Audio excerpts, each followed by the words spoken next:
David, Social Security came up last night on 60 Minutes. Let me ask you, in a second term, what is the president proposing to do to reform Social Security, save it for future generations, and will it involve lower benefits for anyone or higher taxes for anyone?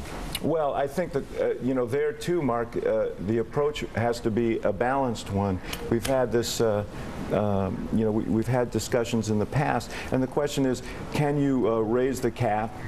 Right now, Social Security cuts off at a lower point. Can you raise the cap so people paying a little more at the upper incomes are paying a little more into the program? And do you adjust the growth of the program? That's a discussion worth having. But again, we have to approach it in a balanced way. You can't, we're not going to cut our way to prosperity. We're not going to cut our way to more secure entitlement programs, Social Security and Medicare. We have to have a balance. Speaking of cuts, what's his proposal? Mark, I'll tell you what.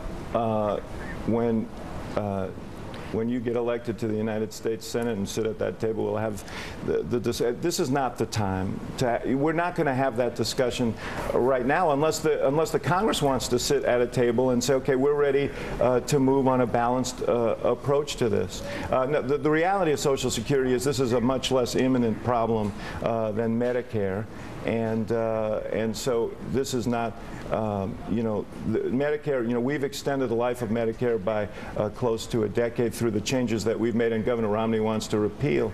But Social Security is a more distant problem, one that it needs a solution, but it isn't as pressing as the Medicare issue. There's something else that needs a solution.